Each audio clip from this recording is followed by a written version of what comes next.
Welcome to the Jam. We're going to review episode 4 of The Rings of Power today, and maybe talk about some other things that are entertainment related, because we like to talk. That's why we do this, right? If you didn't like to talk, it would suck to have this as a job. We like to hear the sounds of our own voices in the most narcissistic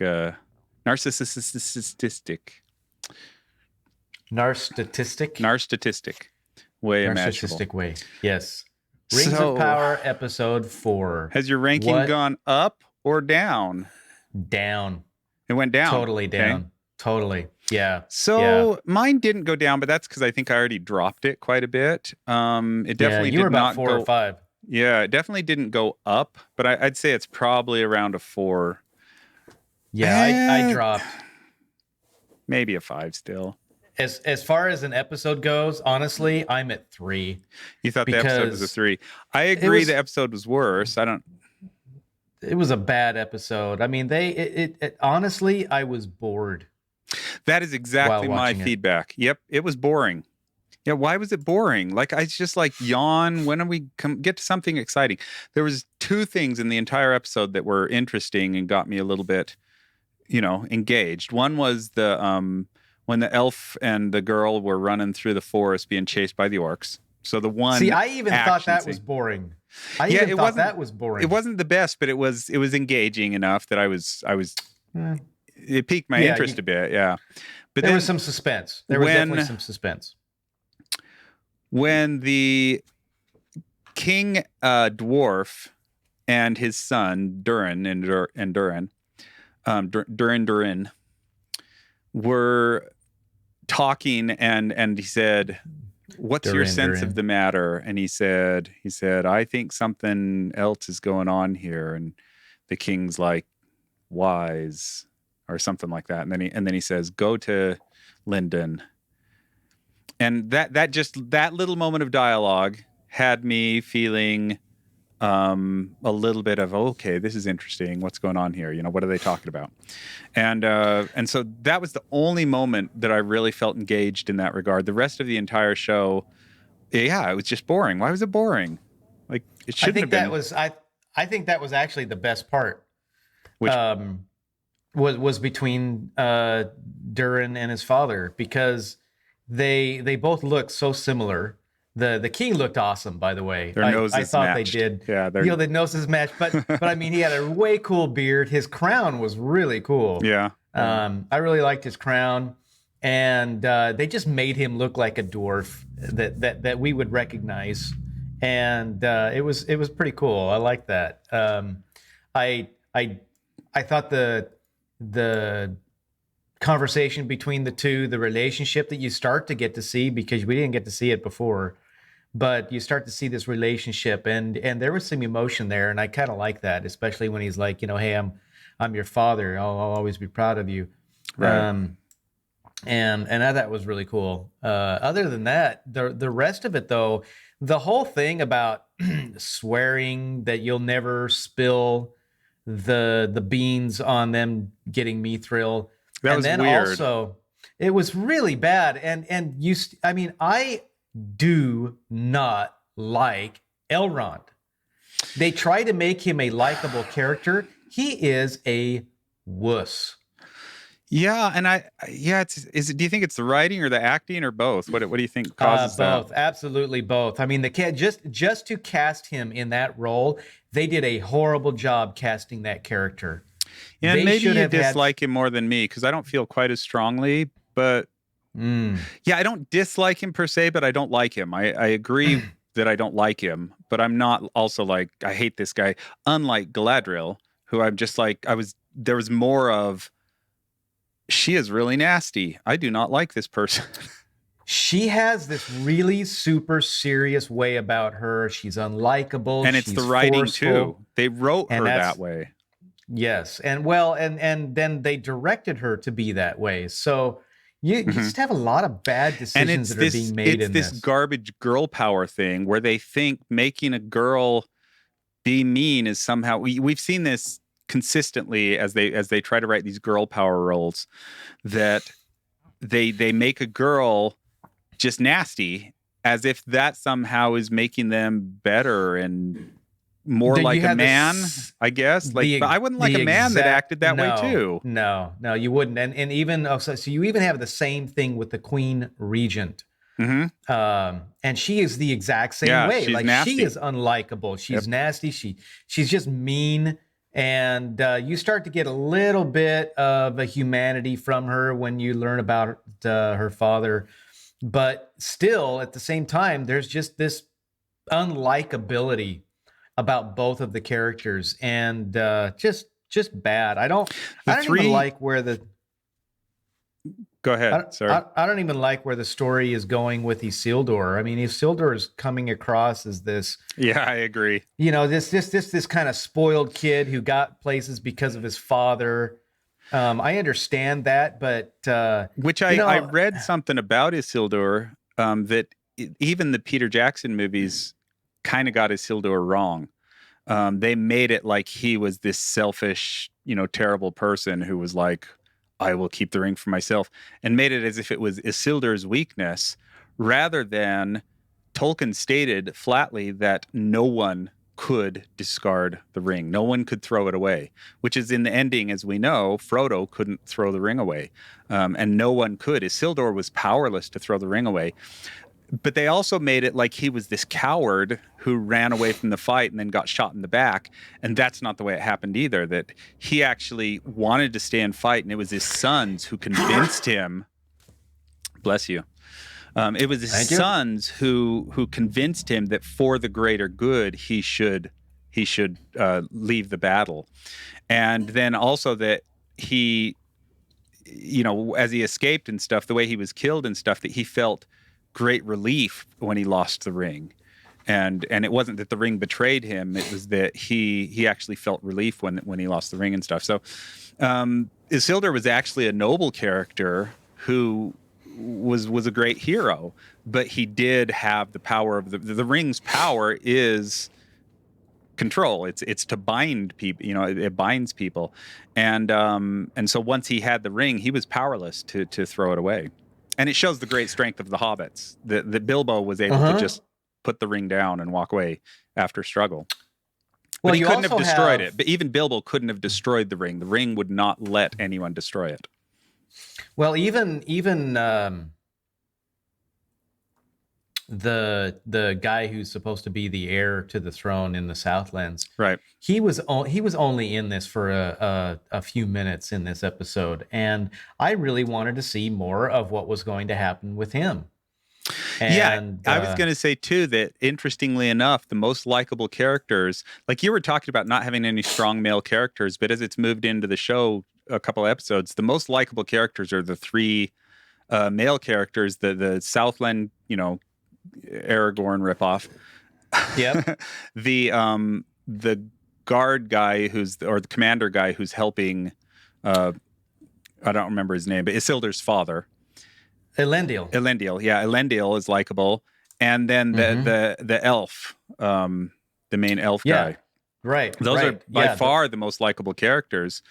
And I don't know why they do that, why they think that writing women powerful means making them mean, and that somehow is helping womanhood and stuff, that you make these strong women that then nobody likes because, and then of course they claim that, well, you're sexist because you would like strong men, but they're not actually writing strong women. They're writing nasty women. They're writing mean, unsympathetic jerks who are just, it comes across as if they're women that are trying to prove they're tougher than they are because they're just jerks.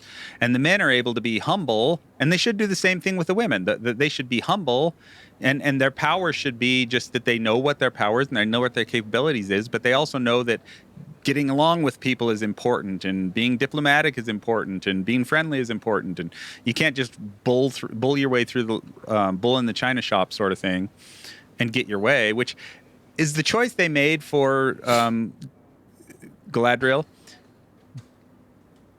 I think it was a bad choice.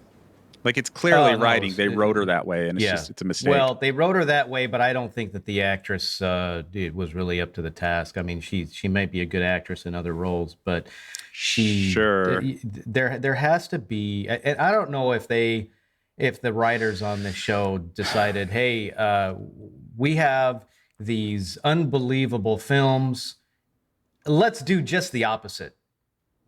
I don't know why they would do that, because the reason why people want to see this is because they want more of what Peter Jackson gave us. They want more like that. And even the woman that's the most likable is the mother from that village, and Right. she's the most realistic woman in the show. She's the But even most. then, there's moments of feminism that come through that seem unrealistic. The way that they're treating her, like taking the head off of the orc.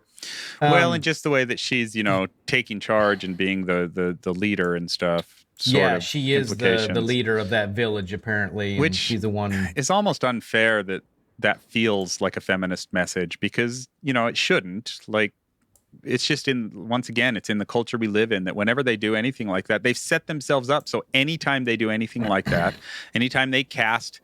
It's the woman they recast the different race or inject anything of that sort of stuff, it comes across as political messaging and is a little bit annoying, and it's unfortunate, because some of that should be okay. Like, you should be able to have powerful women who take leadership and stuff. That should be a realistic thing. Women can do and be that sort of thing.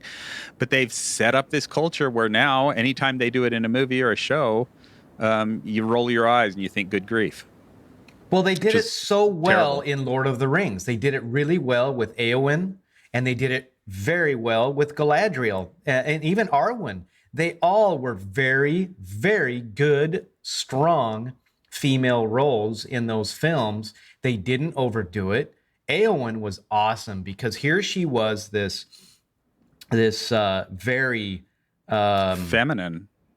She was very feminine, but she had a gentle way about her. Mm-hmm. That how much she wanted to fight. And lo and behold, she actually was a really good fighter.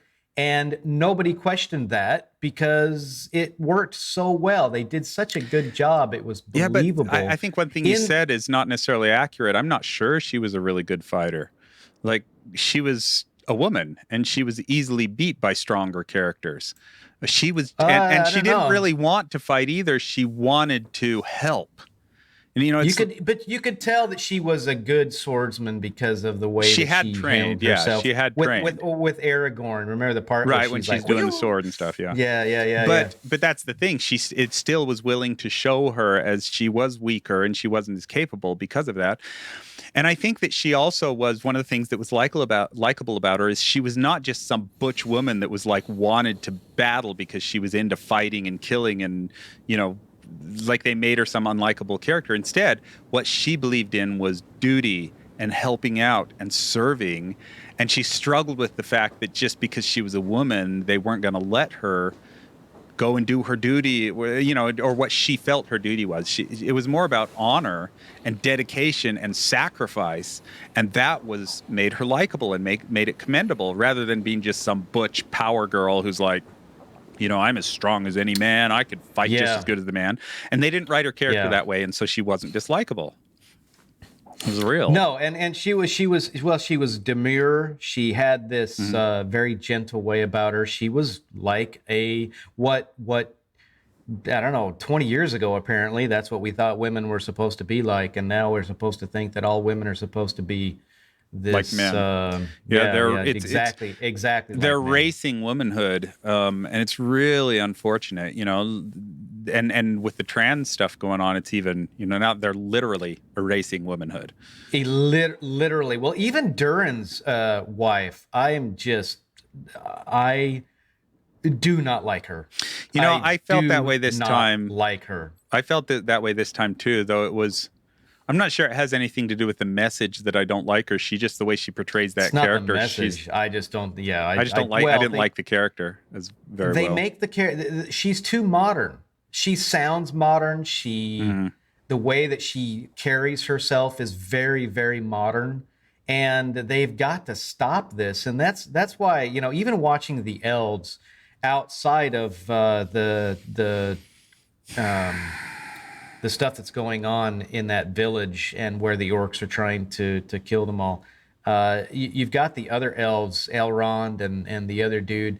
They just are so effeminate. They're effeminate. They are wimpy. They just seem yuppie-ish. Yeah, they traded the To me. long hair, which could be seen as an effeminate thing, but in the original um, version, Lord of the Rings, the long hair did not diminish the masculinity because they acted and behaved masculine. It's like they traded Yes. the long hair for the effeminate behavior and interaction a little bit. One of the other things that I noted this time is the guy that Elrond is working with, who's probably Sauron.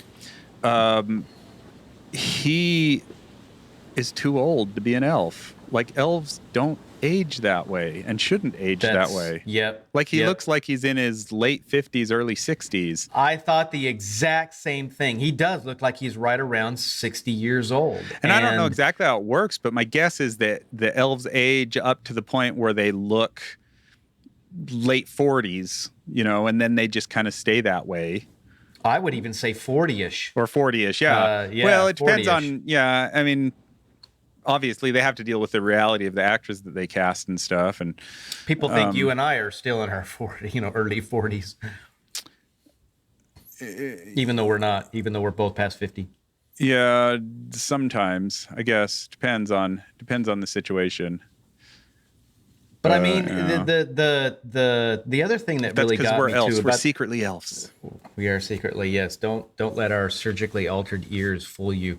There was Did you say surgically altered years or ears? Ears. Okay. Ears. That makes more ears. sense. It's like, what are you talking about? I don't think you can surgically alter a year. Sure you can. It's called Botox, but you can Botox. There was that part when they're running through the forest away from the orcs. The one thing that really caught me was, okay, there was a bit of suspense there, but where was the suspenseful music? And why did they have to do it? And if they did it all in slow motion, but it seemed like, okay, so you had some of the, if we go back to the films, even the Hobbit films, let's take the scene where the eagles are carrying the dwarves and Hobbit and Bilbo and Gandalf over the mountains and forests and all of that at the very end of Unexpected Journey. And that music was very similar to what they were playing in the forest. It wasn't a battle scene music. It was just this kind of majestic, slow. And I don't know why they did that. If they would choose better music and write as compared better to the music when the Uruk-hai are chasing at the end of Aragorn, the Fellowship of the Rings. Fellowship of the Rings. Ring. They're chasing, and when they kill Boromir, spoiler warning. But that's exactly what I thought was the Uruk-hai battling at the end. It was this boom, boom, boom, dun, dun, dun, bum, bum, bum. Yeah. It was this really strong score that you just felt suspense and built tension the whole way and stuff. through. Yeah. Yes, and that's an artistic choice that there's times when they can do sort of things where they do a battle scene, but they use softer music or something, and it can work. I think you're probably right in this case, though, where it didn't work. It didn't work as well because it wasn't as intense or as exciting as it should have been. Like it engaged me, like I said, but I think it could have engaged a lot better than it did. Yeah, way better, and it doesn't feel like Lord of the Rings. Almost none of it feels like Lord of the Rings. There are the shots in Numenor that I thought were more akin to Return of the King. I have an unpopular opinion to share related to that. Related to what? To Numenor? The look and feel of Lord of the Rings. Nobody's going to agree with this. I've been watching. I started into Fellowship. I finished the Hobbit series, and then started into Fellowship, and then I've been watching Fellowship, and then my daughter wanted to watch part of, a Hobbit movie with me. And so we started into the Unexpected Journey, watching a little bit of it. And I was struck that I like, and not everything, just generally like the film, the cinematography, I like the look of the Hobbit better. Now, I don't like the special effects of the orcs in it, and I don't like everything, and I certainly don't think it's a better show, and I don't like the story, the way they handled it, and I don't like the stupid throwing the plates around nonsense, but just the look and feel of it's just a little bit more uh, for lack of a better term, fantasy looking to me. And I actually really like the look of The Hobbit. Now, when we saw it in theaters, we saw it in the high frame rate version, and it looked terrible. And I think that was a terrible mistake to show it in theaters with high frame rates. High frame rate just looks awful. But when I watch it at home on my high def TVs, I don't watch it that way. I turn that function off on my TV, and it looks great. It looks sharp and crisp. The dragon looks great. Smaug looks great. The kingdoms look great. The landscape looks great. The Bilbo's home looks great. Like it's sharper and crisper and nicer, and just creates a little bit of more of a fantasy look. So, well, remember that the Lord of the Rings was filmed in 1999. Yeah, well, I think that's part of it for sure. It's a technology thing. But the other part of it is that I think with one of the things that people like about the Lord of the Rings, I think this is true for you, is that they went for realism. They were like, what if this really was real? And so they went with realism. And so the look of the people and the places and the creatures and the orcs and stuff are done as if they're trying to, what if this really existed? So it's a little bit less, just the approach of it is less like, what if this were fantasy? It's more like, what if this were real? And I've never had that sense before until I've been watching them kind of side by side, and I just noted that I really like the look and feel of the Hobbit movies. So, yeah. Well, I also agree, I do agree that I like the look and feel of the Hobbit films. I think that there is some CGI that's done in the Hobbit films that I kind of don't appreciate. Yeah, for sure. But you're right. The Smaug was, I loved seeing him on the big screen in the theater. I mean, that was so impressive.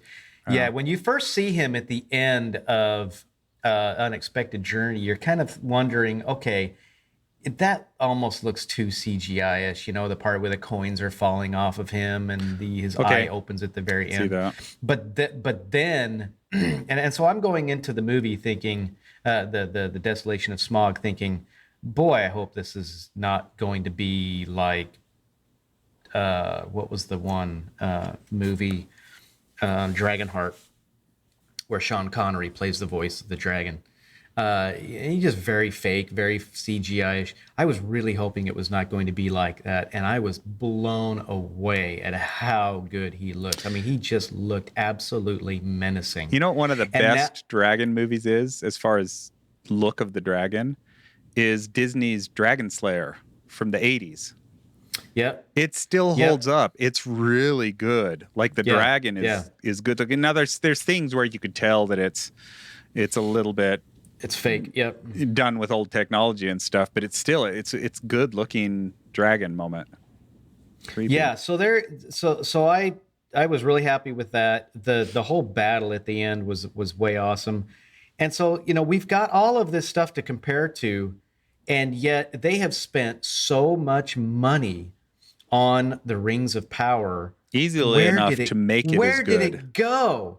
Yeah, what in the world? I mean, could they not pay there are some to write? Spectacular things that they've done. I mean, we've talked about the Numenorian city I'm not sure what it's called, but how great that looked. And there are moments where it's like, it looks really great. Another one was, it's not called Moria at the time, but the Dwarven Kingdom. Yeah. That look really great. So they have moments where they do have some really great looking stuff. But yeah, I agree. Just overall, even like the scenic, like showing the landscapes and stuff. It looks good, but it's not as cool. There's moments that look pretty cool where they show things that are pretty great. But yeah, I agree with you. It's like, yeah, there aren't these wide sweeping landscape shots like they had in the films. There is just almost, besides Numenor, I've got to be honest with that, besides Numenor and the Dwarf Kingdom, there's nothing about these films that feels like Lord of the Rings and The Hobbit. We just are presented with this totally obscure version of Lord of the Rings, and I just don't like it. I mean, the characters aren't likable. One of the other They things don't. that you mentioned in our last review that I wanted to ask you about, because we didn't get to it last time, is you said one of the storylines that you're enjoying is the Harfoot storyline. And Yep. I haven't responded to that really because I've just kind of been like, sort of thing. Because I'm not like bitter against it, but I haven't agreed with that. I think the Harfoot stuff is a little bit silly and it has not been done very well. And I've noted that that's the more common opinion, and in fact, most people are a lot harsher in their. I think most people that are disliking this show are a lot harsher than you and I entirely. Well, I think but they that really hate the Harfoots. So what? Well, the Harfoots. Okay, so the Harfoots. Okay, I don't like the hierarchical structure, the hierarchy of the Harfoots. I just think that it's bad. It's dumb. Well, and the whole concept of, if you have a broken foot, we're going to leave you to die. Like even that, right, Ben Shapiro right. was talking about that. I watched Ben Shapiro's review on that and absolutely agreed with everything he said. Where it's just like, this is ridiculous. These are supposed to be the good guys. And they're all you got a broken foot, so we're gonna let you die. Yeah. And how dare you help someone else? There's a stranger, and how dare you help him? We're gonna leave you to die. Exactly. Like, and these are the good guys. They're all commemorating the falling behind of other Harfoots who apparently fell behind because of whatever reason, and they just left them behind. And instead of helping them, they just it just becomes really kind of twisted. And yes, and 1883. This is not. This is not 1883. Right. But you're exactly right. But I like them for their simplicity. They are they're quite innocent. They're simple, like the hobbits are supposed to be. And Harfoots are actually one of the types of hobbit that there are. And so it's interesting to see that evolve. I thought the part where they were going through the landscape with their little hand carts, first of all, I started thinking about our church's history and how the hand cart, the pioneers of the Church of Jesus Christ of Latter-day Saints. Well, and you had these hand carts, people that came across the plains and into the Rocky Mountains from the Midwest, and so it was kind of you kind of get a sense from that perspective at how hard a journey like that would be. But then you had the one Harfoot girl pulling her own handcart, nobody else helping her. And it was like, okay, come on. Yeah. There's just... Well, and like the guy with the broken foot, like, why couldn't he... One of the things Ben Shapiro said is they couldn't use ponies or horse, or find something, pigs or something. Like, why couldn't they have something pulled? They've invented the wheel, obviously. Yeah. Why are they using hand carts?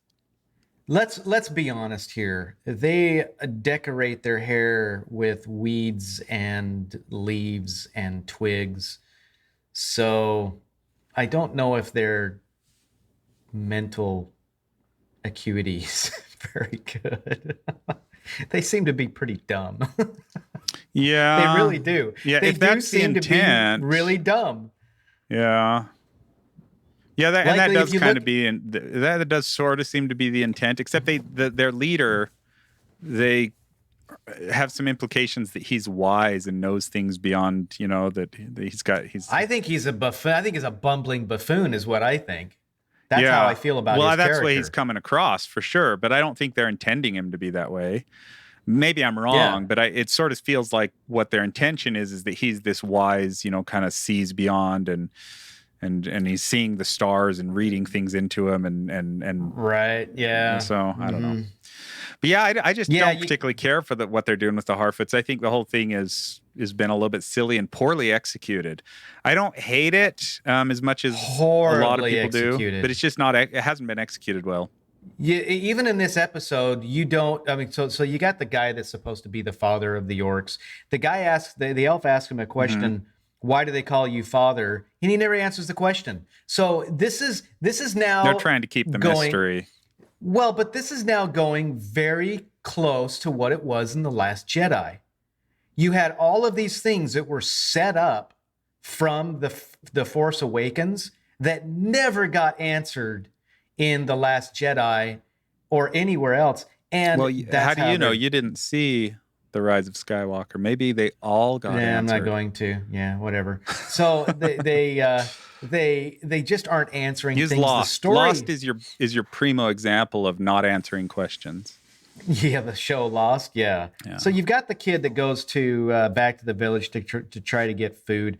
I don't even like him. I think he's a bad character. I think they should have cast. They could have cast somebody better for that role.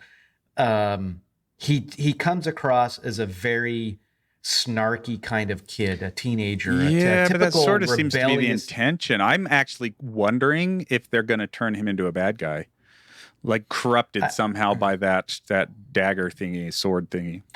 yeah, that's a Hilt, I possibility. guess. That's interesting. I never thought about that, but I mean, he's just not that likable. And then you've got how um, the orcs are looking for him. There was also, again, there's no intense music playing. I don't even think there was any music that was playing when they were looking for him at night I don't remember. before the elf saves him. But you had all of these things that are going on, and it's just it's just not I engaging. will. None of it's I engaging. will say that I absolutely agree. As far as like, I don't remember whether there was music or not, which is a bad thing because if the music was engaging, I would notice and remember. It's one of the things that you notice when you first watch The Fellowship of the Ring for the very first time. You walk away going, music was cool, like you notice it. One of the things my brother and I, who's also a Yes. musician like I am, we're both composers, we were talking about the other day, and he was lamenting the trend to move away from melody. The trend in music for movies is to not use melody. It's just to use all this, music becomes basically special effects. And you have all this special effect style music and repetitive beats and that sort of stuff. But the melodies that we used to get in, like Star Wars and Indiana Jones and the way John Williams used to do it, and in Lord of the Rings too, it's kind of become a trend to not do it that way. And even like the opening theme, which was written by Howard Shore, apparently, for this show, I actually watched It's through. A not lot of very. times we've been skipping the intro just so we can get to the show quicker. But my wife wasn't available quite yet, so I actually watched through the intro and listened to the music, and it just is not. It's not memorable. There is no real solid melody there. There's nothing that compelling, and that kind of tends to be the case of all the music. It just isn't very compelling. It's not very good music, and so whether there's music or not, like. I don't know. I think you're right that there are times when they just don't put any music in. But even if they did, would it really matter? Because the music is not meaningful or helping to improve the show and make it better. And which music has so much power to do. Like music can Yeah. make or break a show. Like, well, Yep. if you write a good enough show, I think you can do a musicless show or limited music show, and you can still have a great show. But if you have a weaker show, you could put in really great music and add intensity and emotion and make it really great. Okay, That's but so if I were or to improve it at with least. without humming the theme, just think to yourself, would you be able to recognize or know right offhand the theme to the X-Files? I'm sure I would. I didn't watch the X Files, is why I'm hesitant there, but I'm sure I would. It's so popular, everybody Yeah, knows that yeah. theme. I Okay, couldn't sing it to so you right now, though. Is my point. Like if you said, "Sing me the X okay, Files," I'd be like, well, "That's not John okay. So Williams." here, yeah. So the X-Files is ba ba ba ba. It's the do do do do do do do do Yeah, do I don't. do do. I'd recognize it if I heard it, but oh, Do that's right. do. Okay, so you had that, Yeah, and yeah. you have obviously you've got Indiana Jones, you've got Star Wars, you've got these extremely powerful musical scores. I do not know the score to the Rings of Power.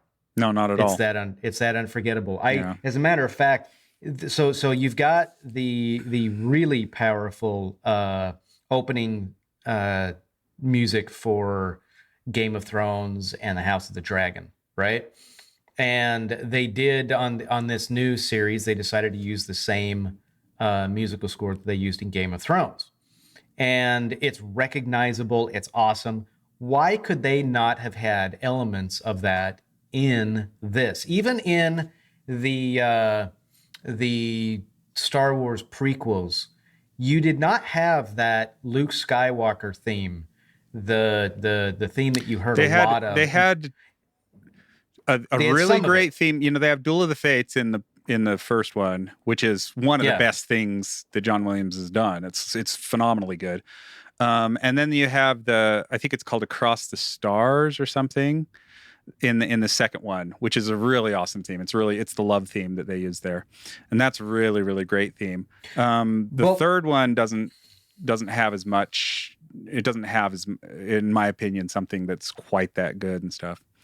Okay, but what I mean is they do have sometimes that bum bum bum ba ba ba ba, right? That and it's only in a few spots and it's recognizable.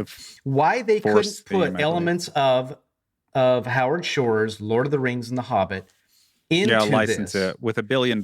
You think they could have licensed it?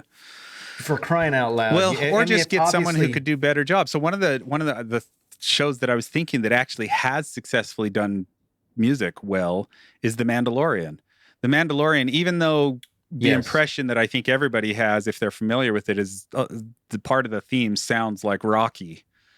Like bum bum bum bum bum bum bum bum bum bum. Well, you also have it sounds like Rocky.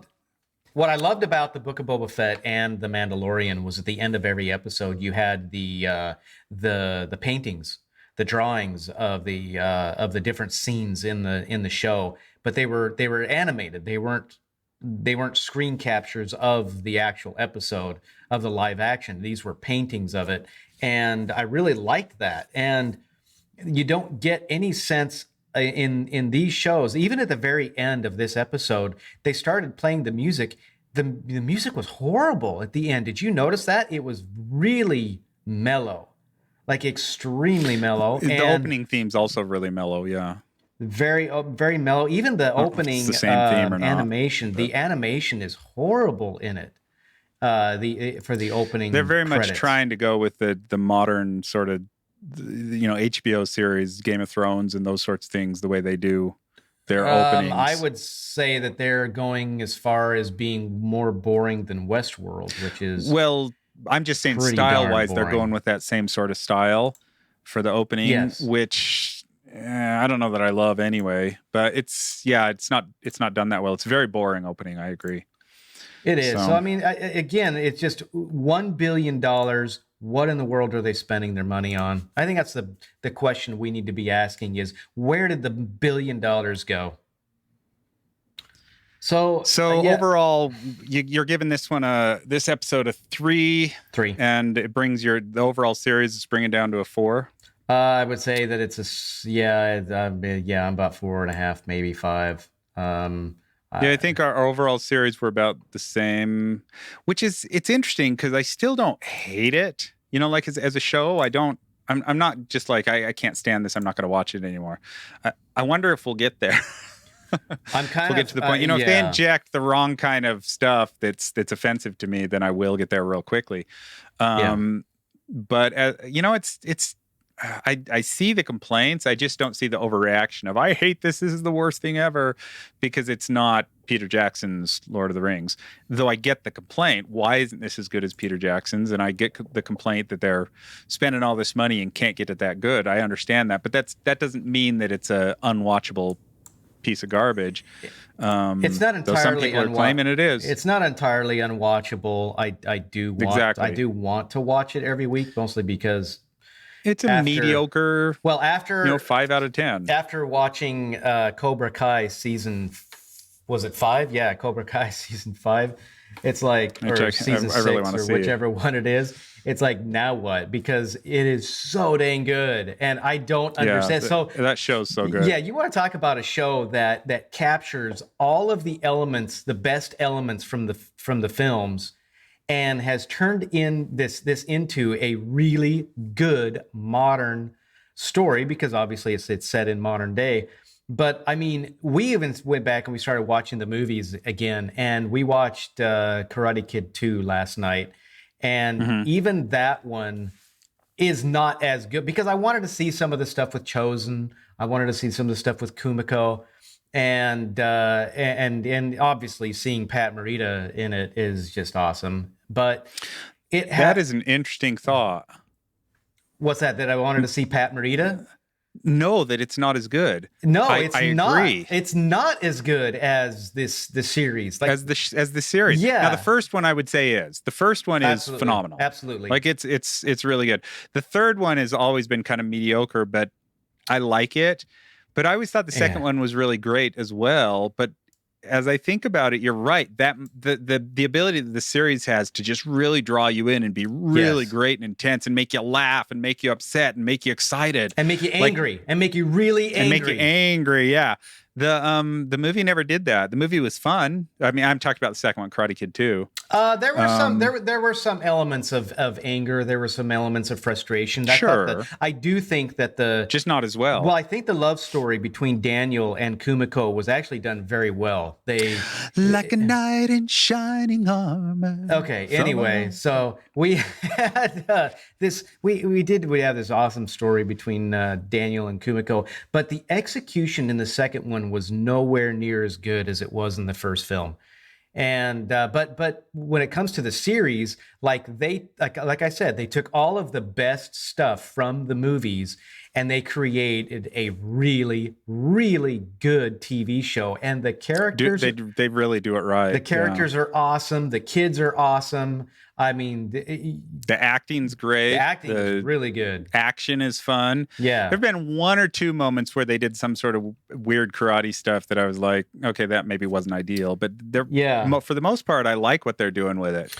Yeah, so you've got to see this last season. So anyway, I will. I will shortly. I was thinking maybe I'd grab a Netflix month. Well, we've got this stuff coming up in October-ish. We've got this stuff to compare it to. We've got Rings of Power that has this $1 billion budget, and then you've got Cobra Kai, which has way less than $1 billion budget, and it blows Rings of Power out of the water.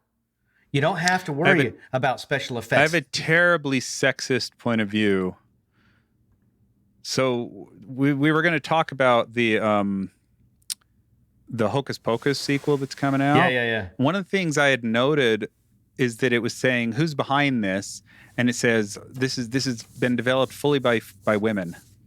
It's all been developed by women. Women are writing this for Hocus Pocus, and I believe for Hocus Pocus too, and directing it. The director's a woman, the writer's a woman, et cetera, et cetera, et cetera. And I believe that is also the case behind a lot of the Lord of the Rings stuff. That there's a lot of women behind it. Oh, you mean Rings of Power, not Lord of the Rings? Rings of Power. I say that wrong every time. It's Rings of Power. Well, you look at how horribly I just use Lord of the Rings to generally mean the world, is why I keep saying it wrong. Well, look how it's not that I'm actually confusing it. It's just how horribly The Last Jedi was, and it was because the writing was horrible. The people who were executing things were horrible, and it was mostly teams of very woke millennial women. And well, this is my take on that. So I don't think women are incapable of telling good stories. It's just that women don't understand what appeals to men. And these stories that they're writing are written for men. They're created for men. They exist for men. Lord of the Rings, my wife's never read Lord of the Rings. She could care less about Lord of the Rings. Like, she watches Rings of Power with me because it's a show we watch and stuff, but she doesn't care. She's never even saw Star Wars until we were married, and I made her see Star Wars. She doesn't care about these properties. They're not, she's not into Indiana Jones. She's not into... she likes them okay. Because she's a typical female. Right. And so when you take women who don't as generally care about this sort of property, and then you put them in charge of creating this sort of property, the chances are they're not actually going to understand it and not be able to create the thing that men that the property is for are going to enjoy and like. So, that's why I say it's a sexist point of view, is it's basically what I'm saying is let women write rom-coms and direct rom-coms. No, it might seem like a sexist point of view, but it's really not. I mean, it's just honesty. And so when you have we keep the women in the kitchen, right? No, just kidding. yeah, we're not thinking that. But I mean, it's what we are thinking though is that there are gender roles, and with those gender roles, or with the two sexes, well, it's not even related to the gender roles. It's just related to the natural tendencies of the sexes, the way the emotions and the brains and the chemicals and the things work. Yeah. As a general rule, and obviously, you can't apply stereotypes to the individual, and that's so that to say that no woman could do a great action show, that actually would be sexist, and that's not true. Well, we know that there are some action shows with really great female characters. Angelina Jolie is one of them. Like, she is a really strong. The first Wonder Woman movie was directed by a woman, and she did a great job. Yeah, fantastic job. So that's not what I'm saying. I'm not saying women can't do this. I'm just saying as a general rule that generally women are going to be better at things that are more emotionally driven and more character driven and more those sorts of things, whereas the action and the shoot 'em up gun type shows and the things that men enjoy that women don't enjoy as well, it kind of doesn't make sense to be creating those properties with primarily women being in charge of them, just as a statistical thing. Yeah, so you've got now in this new Hocus Pocus film, Entertainment Weekly posted an article about the show and what we know about the show. It's coming out. We should preamble this by saying that you and I both love the first one. I think love is an understated expression as well. We absolutely love Hocus Pocus. I shared with you, and maybe we can put it up on the screen in post, right? Yeah. An article from the Babylon Bee that said it's the 29th anniversary of people pretending to like Hocus Pocus, or pretending that Hocus Pocus is a good movie. And objectively, I kind of understand it. That's why it was so funny, because objectively, like, the acting is not across the board that great. The three witches who they're bringing back do a good job at what they're supposed to be, and that is. But the other characters, it's a little bit amateurish in some of the acting and stuff. But yeah, just the feel of it and the fun of it, and having a family-friendly, and I want to make that as an important point, having a family-friendly Halloween movie that's done pretty well overall, and is funny and entertaining, and kids can watch with you and stuff. I love it. I wish they'd do. I made a comment on that post, that Twitter post from, it wasn't Twitter, it was Truth Social. I made a comment on the Babylon Bee where they posted that article that I shared with you. And I said, just imagine if they actually, because people love and are dedicated to Hocus Pocus, even though it's only mediocre as far as an objectively well done show. It's mediocre. Too poor. Like, there are some things about it that are well, it even didn't do that. Love it. It even didn't do that well at the box office. It didn't do that well. So I said, just imagine if they actually made a great Halloween movie and actually did it good. And I mean really good. Like, did a really high quality, really well written, really well acted, family friendly Halloween movie. And they don't. Halloween movies are cheesy, stupid, poorly written, silly, dumb. If they made a really, really great Halloween movie, I think it's a hole in the market that needs to be filled. Well, Halloween has become a holiday of blood, guts, and gore. It's no longer what the actual mythology of what Halloween is. It's serial killers and zombies and blood and suspense and paranormal stuff. Right. And but not for families. And it shouldn't be that way. For families, it's still Hocus Pocus, carving pumpkins, trick-or-treating, and it's family fun. And that's one of the things. You see these religious types that we've dealt with before that are anti-Halloween because it's a celebrating holiday. Witches and pagan and stuff like that. And I've never seen it that way. It's a family holiday. It's just a fun holiday. Can be that. You could celebrate it that way, but you don't have to. You make it a family holiday, and Halloween's very wholesome. We always wanted it to be fun. I love it. We liked it. We like the idea of being scared. We like the idea of scary things, but in a fun way, not in a gory way. So in this new show, yes, we have expected that Disney, that they're going to be woke. Yes, that Disney Hocus Pocus 2 was going to be woke in it. And they're billing this as a family-friendly show again. So Doug Jones, he was the actor who played Billy Butcherson. And he's Winifred Sanderson's ex-lover. He's the one that's the zombie, the good zombie, the one that has his lips stitched together. And I love it when in the first one when he takes the knife and he cuts the stitches and he coughs and these moths come out of his mouth. It was really awesome. But he was a really fun character in the show. But so you've got him appearing in this latest trailer from Disney about Hocus Pocus 2. And he comes back and there's a guy that's running away and he says, "No, I'm a good zombie." So Doug Jones, the actor, he exclusively told Entertainment Weekly that Billy is still a good zombie in the sequel and even has a bromance with Sam Richardson's character, Gilbert. Now, this is where it turns on me. It's such a sweet, special little relationship and side story. Which, as I pointed out when you first showed that to me, may not mean they're making him gay. May not. But since it's Disney and wokeism, it probably means that. Well, but then he also calls it charming and lovely. So when you use those, there was something else in the article that said something about kissing, and then it said pun intended. Well, I don't know what that means. I don't know what that means.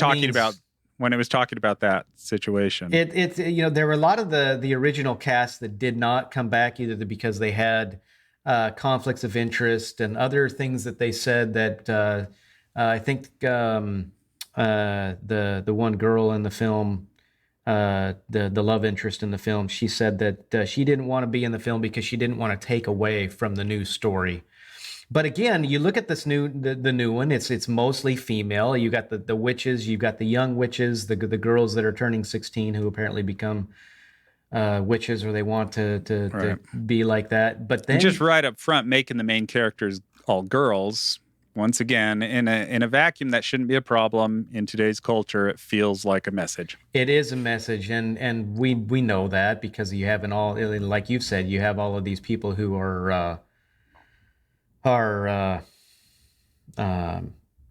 was written, directed, whatever, by women. Yeah, it's all run by women. Yeah. So there is a scene in the film. So in the very first film, you had the musical number, "I Put a Spell on You," and Met Bidler did a really good job. So Met Bidler, huh? Yeah. First of all, I cannot stand Bette Midler. I really cannot stand her. As a person, I agree with that. Though I love her in Hocus Pocus. Yes, she's a reprehensible. But she's a bad guy, so she could be reprehensible. Yeah. Well, but she's just personally she's a nasty. Reprehensible person. But in the film, it's so well done. All three of the witches in the first one are really, really good. So they decide that in this one there is going to be a musical number, and this time it's being played by three drag queens. Yeah. Who came I don't know from if the drag queens will. My guess is they'll do it just like the original film, where there was people performing on stage, if you recall, and then the Sanderson sisters come in and take over. And my guess is it's going to be the same thing. That there's going to be people playing on stage, and then the real Sanderson sisters will come and take over. No, that's not what the article says. The article says that the musical number is being put on by. Well, yeah, that's exactly what I'm saying. Is that the drag queen will be doing a musical number, and they'll be performing a new musical number. But my guess is that then the Sanderson sisters will take over the musical number. Maybe, I don't know. Entertainment Weekly didn't go into that, but regardless, beyond the point, right? Yeah. We know that there are drag queens that are in the show. Drag queens in a family show, in a Disney family film. Yeah, supposed to be a family film, and they are putting drag queens, known drag queens. These aren't just people that are, they're making drag queens in the film. These are actual. Yeah, it's RuPaul. These are real live like drag queens from the famous drag queens from RuPaul's Drag Race, and they were cast. Drag Race or drag show? No, drag race, and which I'd never heard of until this article, but yeah. Yeah, so then their names are they confirm the Drag Race alums, Kimora Hall. Who was I don't care about their names. Who cares what their names are? Yeah, who cares? Yeah, I guess that's true. But I mean, it's still, we've got this these horrible characters that are being put into a family film show and being passed off as this, it's just a thing. And they show, and once again, you could. I'm sorry. No, they show pictures of these real drag queens in the Entertainment Weekly article, and they're revolting. They are revolting to look disturbing. At, as is every drag queen. I'm sorry, but every drag queen is revolting. Right.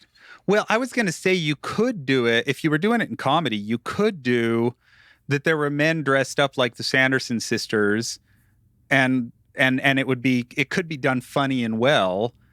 And then the real Sanderson sisters show up and stuff. And that could actually be funny.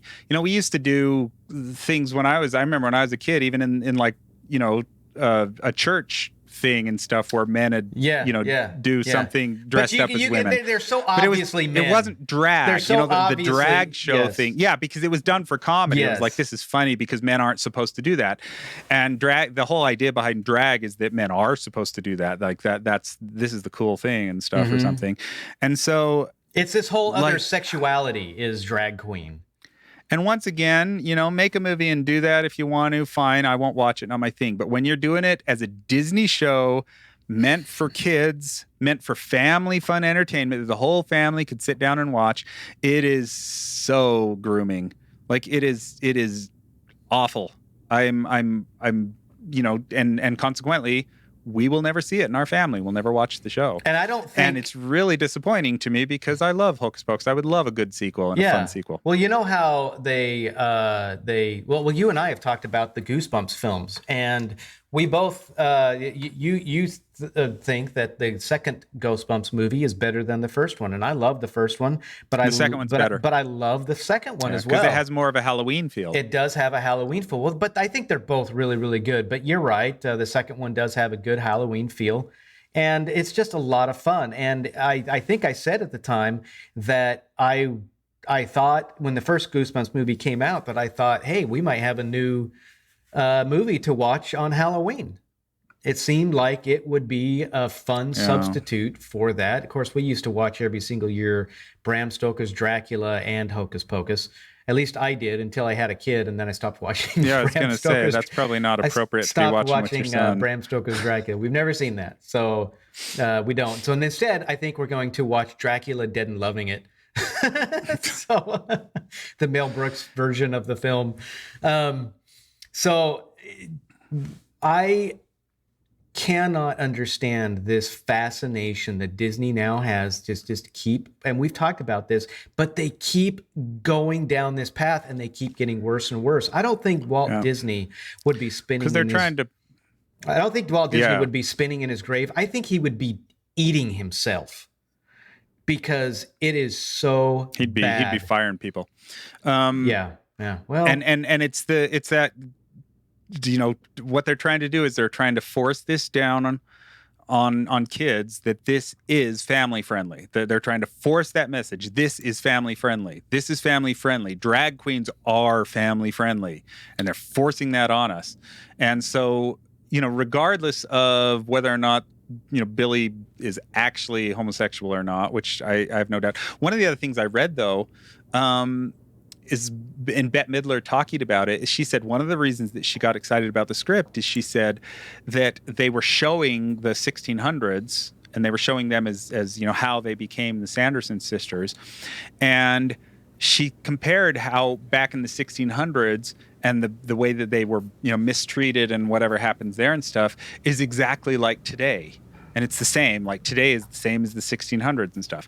Now, that would be an interesting message if it was actually based on something legitimate, but that with the principles that Bette Midler has and what she believes in and her extreme leftist viewpoints of things, that what she's talking about are things that are nonsense, that are absolute garbage.